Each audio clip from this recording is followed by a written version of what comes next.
नमस्कार, good morning दोस्तों। स्वागत है आप सभी का। चर्चा कर रहे हैं राजस्थान ज्योग्राफी को लेकर, लेकिन क्लास शुरू होने से पहले मैं कहना चाहता हूँ जो भी आपका प्यार मिल रहा है हमको, उसके लिए आपका बहुत बहुत धन्यवाद।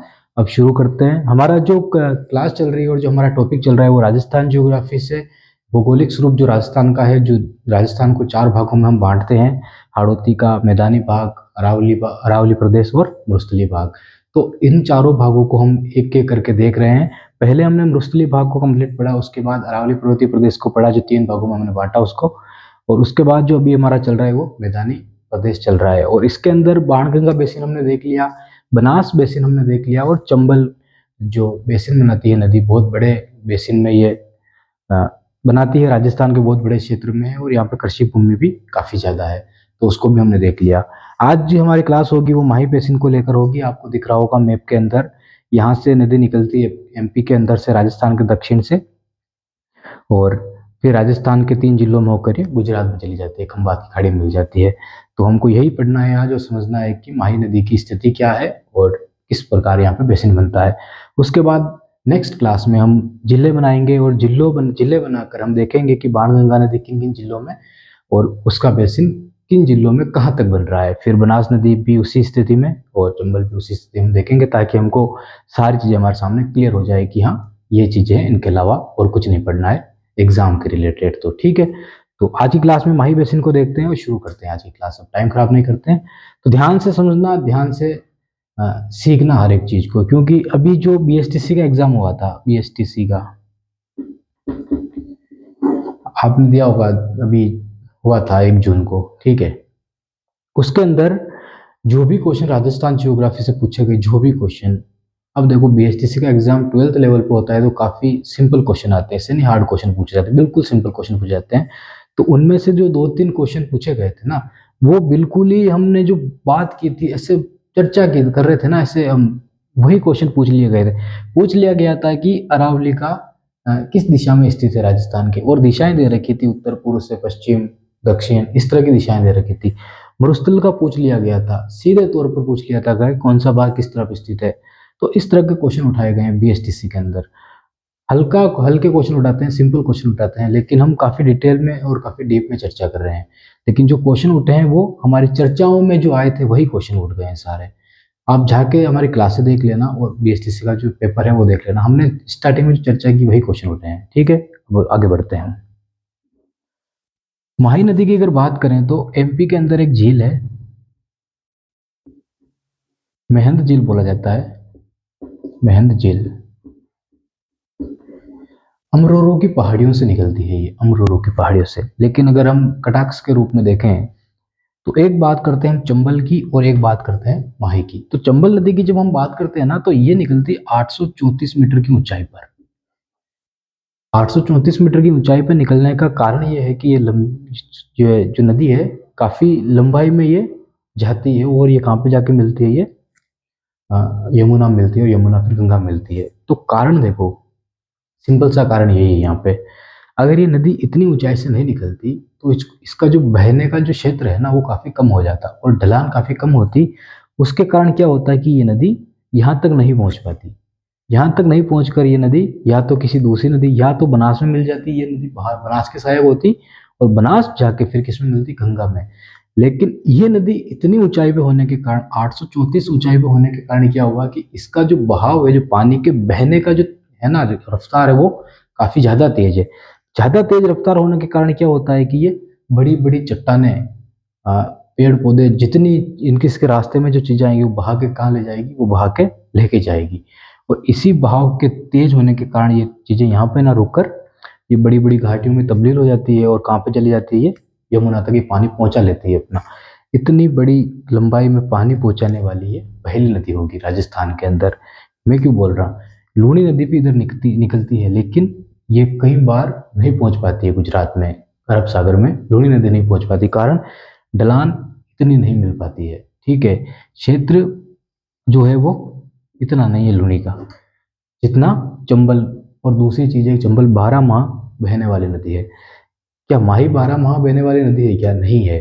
कारण क्या है कि नदी मोड़ ले लेती है, एक मोड़ लेने के कारण ये 12 माह नहीं बह पाती। इसका पानी होता है वो घाटियों में, ढलानों में फंस के रह जाता है, और सूख जाता है।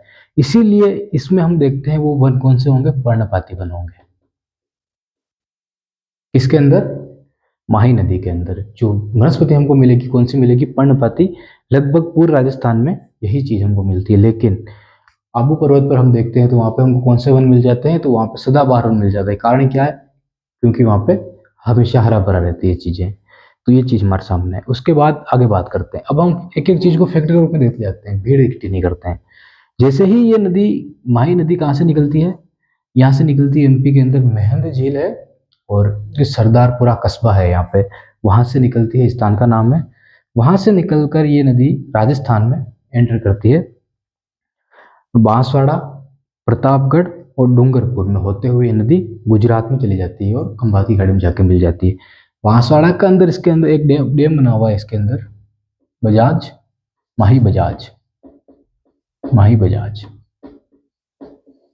हमारे लिए बेसिन को लेकर इंपॉर्टेंट चीज क्या हो सकती है, चीज ये हो सकती है कि जो ये नदी निकलती है ना, माही नदी, ये लगभग 500 से 580 मीटर की ऊंचाई से नदी निकलती है। कहाँ पे, यहाँ से।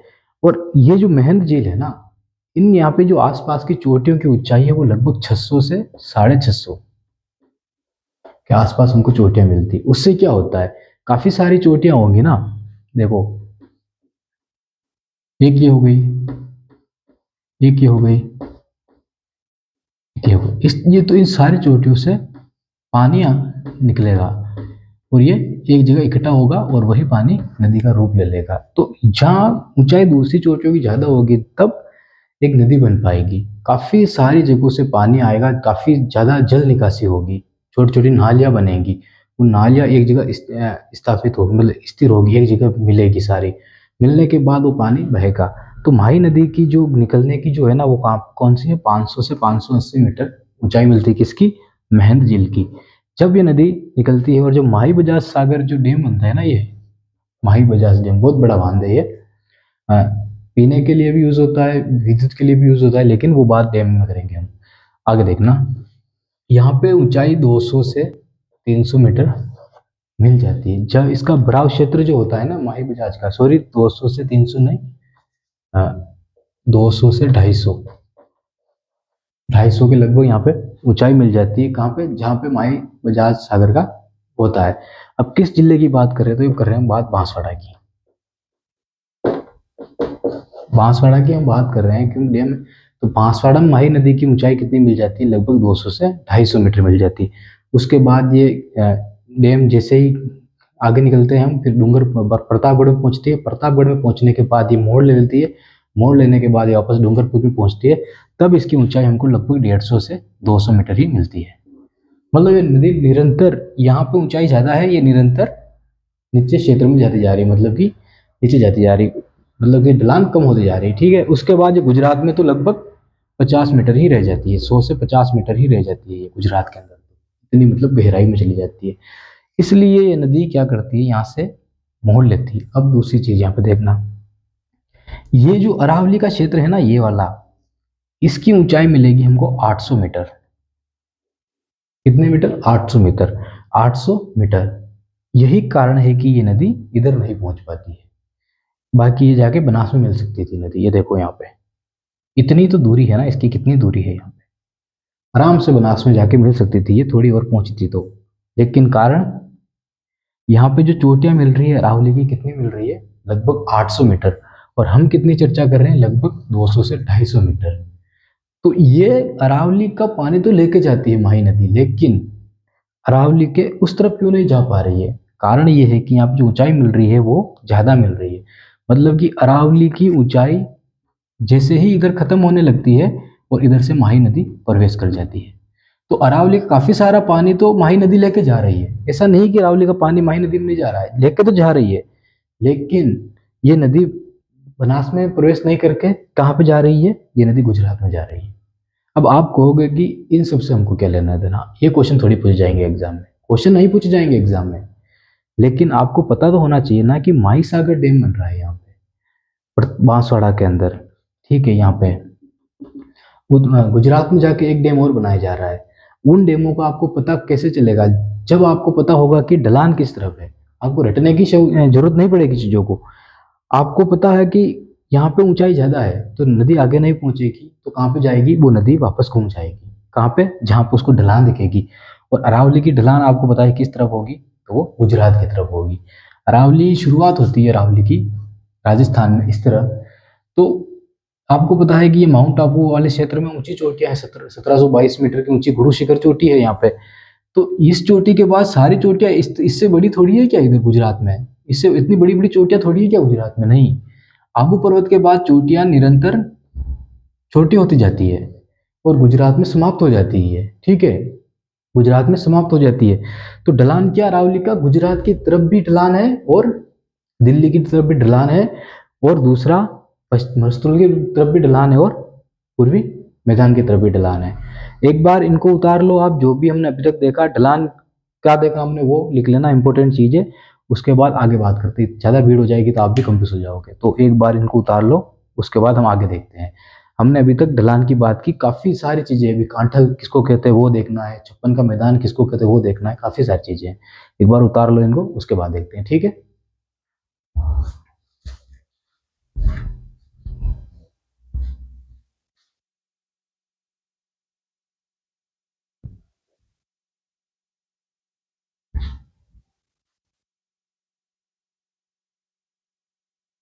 आराम से मैप बनाना, और जो भी हमने देखा अगर आपको कुछ भी लगा हो तो वापस रिवाइज करना वीडियो को और क्लास को, और देख लेना। चीज़ें छूटने मत देना। ये चीज़ें आपको गाइडों में बिल्कुल भी नहीं मिलेगी जो मैं बता रहा हूँ। ये ऊंचाई नहीं बताई जाती है, कोचिंगों में भी इतनी ऊंचाई नहीं बताई जाती है। ठीक है, अब आगे बात करते हैं हम। ये तो हमने देख लिया कि नदी का ढाल किस प्रकार ऊंचा, इस नदी इस प्रकार क्यों मुड़ी, ये बताया जाता है। लेकिन इंपॉर्टेंट फैक्ट अगर यहाँ पे निकाले तो ये इस मुड़ाव के कारण क्या होता है कि ये कर्क रेखा को 2 बार काट जाती है नदी। कितनी बार? 2 बार काट जाती है। कर्क रेखा भी आ सकता है, 23.5 डिग्री पे आ सकता है। अब ये कहाँ से होगा?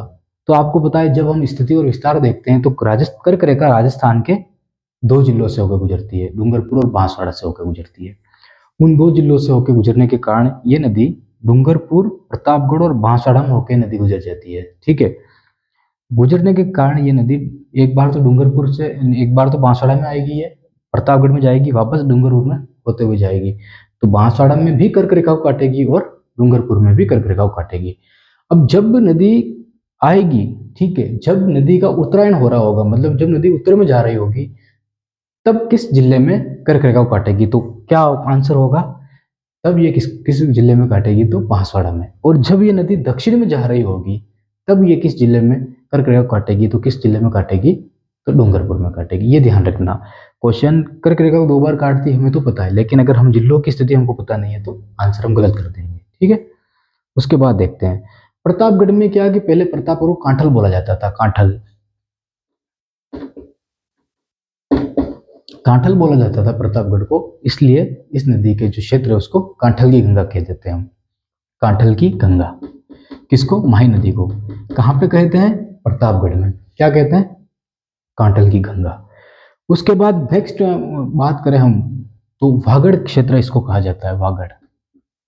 ये देखो एक एक बिल्कुल सरल क्वेश्चन है, कोई मतलब नहीं है, और गलत कर देते हैं हम, इसलिए बताना जरूरी है। वागड़, अब कुछ नहीं है इसमें। गुजरात की और राजस्थान की जो सीमा पे जो भाषा बोली जाती है उसमें, गुजरात की और राजस्थान की सीमा पे जो भाषा बोली जाती है उसमें उस भाषा को बिगाड़ दिया गया है, मतलब कि दोनों मिक्स हो गई है ना, तो उसको बागड़ या वागड़ बोला जाता है। दोनों की मिक्स भाषा को क्या बोलते हैं हम? वागड़ या भागड़ कहा जाता है। ठीक है, एक तरह से बिगड़ना ही है वागड़, इसे याद रखना आपकी।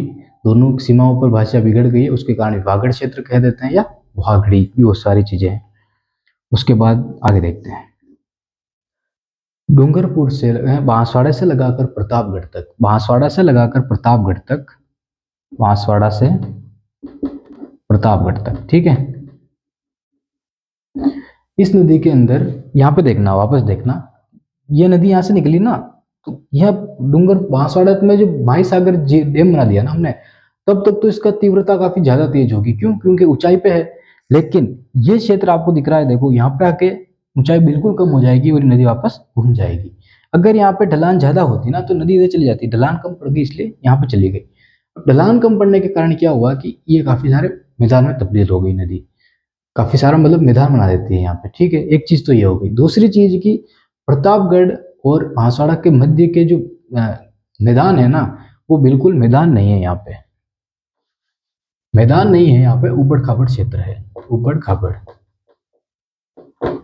लेकिन अभी तो हमने बोला कि मैदान बना देती है, तो ध्यान रखना, मैदान अगर बनाती है नदी, सोचना अगर मैदान ये नदी बनाती तो ये नदी इधर जाती, लेकिन उबड़ खाबड़ होने के कारण क्या हुआ, कटा फटा क्षेत्र होने के कारण क्या हुआ कि ये नदी छोटे छोटे नालों में बिखर कर इस तरफ चली जाती है। तो काफी सारा जो पानी होता है इस नदी का, वो जल निकासी से होते हुए इस क्षेत्र में निकल जाता है और वापस आगे चलकर नदी में मिल जाता है। इससे क्या हुआ कि इसका थोड़ा प्रवाह कम पड़ जाता है, तो जो नदी नाले बनते हैं ना इस क्षेत्र में, वो मैदान रूप में तब्दील हो जाते हैं, लेकिन घाटियां मौजूद होती है, कटी फटी चटी जैसी भी हो घाटियां होती है। वैसी यहाँ पे 56 घाटियां कही जाती है। जो नाले बोल दो आप, छोटे छोटे नाले देखे होंगे आपने, वही नाले प्राकृतिक जैसे भी बनाती हो ना। अब आपके नाले तो ऐसे बनाए जाएंगे सीधे एकदम इस तरह, ठीक है, इस तरह, और फिर पानी जाएगा इसके अंदर। अब प्रकृति जो नाले बनाएगी वो तो इस तरह बनाएगी ना, वो कि सीधे थोड़ी होंगे, क्या टेढ़े मेढ़े बने होंगे। तो ऐसे 56 नाले कहा जाता है कि 56 नालों का क्षेत्र को क्या कहते हैं हम, ये कहते हैं। लेकिन ध्यान रखना कि 56 घर भी, 56 गांव भी कहते हैं यहाँ पे, 56 गांव। ये क्या है फिर, 56 टापुओं को, 100 टापुओं का शहर कहा जाता है डूंगरपुर को, 100 टापुओं का शहर। सो डूंगरपुर है या प्रतापगढ़ अभी देख लेंगे। 100 टापुओं का शहर कह दो, गांव कह दो, जिला कह दो, क्षेत्र कह दो, जो भी कहो, लेकिन 100 टापुओं का कहा जाता है। लेकिन अभी बात कर रहे हैं हम 56 गाँव की। यहाँ पे गाँव की जो स्थिति होती है, तो घरों की स्थिति भी एक घर से दूसरा घर काफी दूर होता है, काफी मतलब कि दूर दूर घर होते हैं यहाँ पे। प्रतापगढ़ में हो गया, बांसवाड़ा में हो गया, काफी दूर दूर घर होते हैं। तो ऐसे दूर दूर घर वाले 56 गाँव है, तो इस नदी को क्या कहते हैं हम, 56 गाँवों की, ठीक है। 56 गाँव है इसलिए इसको 56 गाँवों की या पहाड़ियों की या 56 नालों का, ये बात हो गई। उसके बाद आगे देखते हैं हम, बात करते हैं प्रतापगढ़ की। प्रतापगढ़ की बात करें अगर, तो यहाँ पे स्थिति बनती है प्रतापगढ़ की, ठीक है। लेकिन ये नदी प्रतापगढ़ में तो बहती है, लेकिन सलूम्बर उदयपुर तक इसका बेसिन फैलता है, सलूम्बर से उदयपुर तक। उसके बाद ये नदी वापस घूम जाती है और, तो इतना क्षेत्र मतलब कि प्रतापगढ़, उदयपुर, सलूम्बर, डूंगरपुर और बांसवाड़ा, लगभग 5 जिलों में इसका क्षेत्र बनता है, बेसिन बनता है, मैदान बनता है इसका नदी का। यहां तक लिख लो आप, उसके बाद हम आके देखते हैं, जो भी हमने 5-7 पॉइंट लिखे हैं, ठीक है, एक बार लिख लो।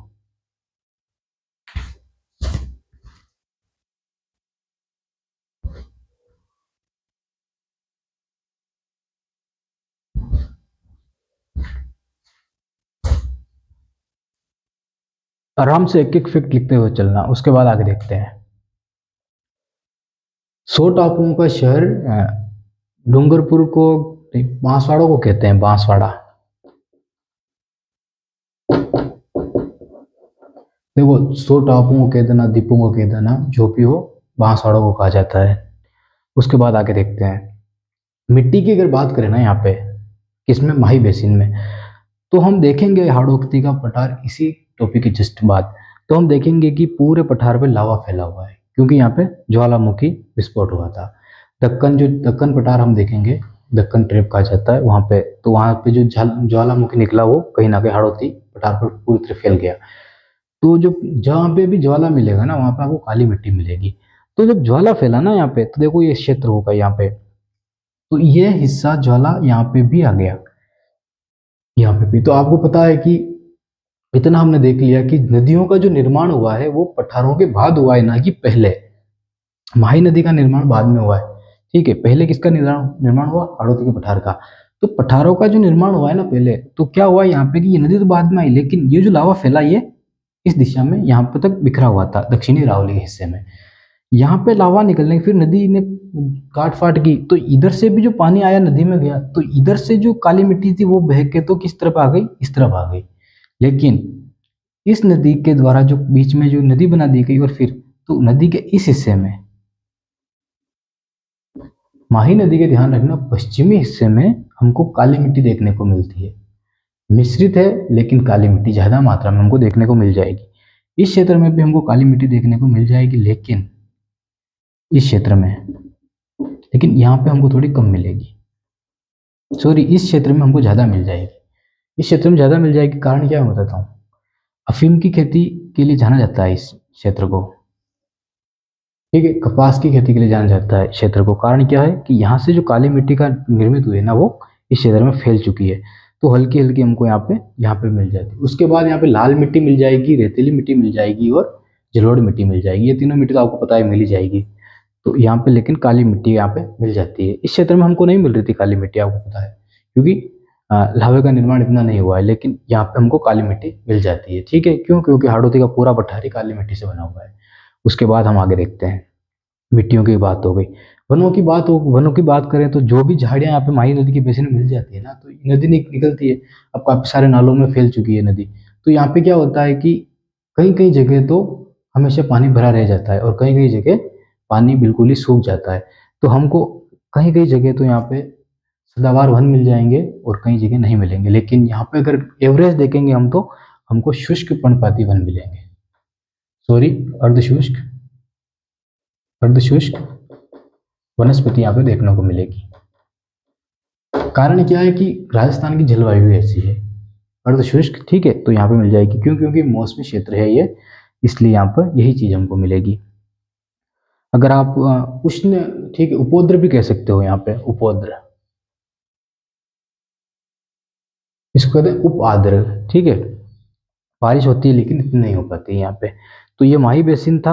अब गाइड में देख लेते हैं, अगर 2-3 पॉइंट और कोई एक्स्ट्रा मिल जाए हमको तो ठीक है अपने लिए, बाकी तो हो गया पूरा।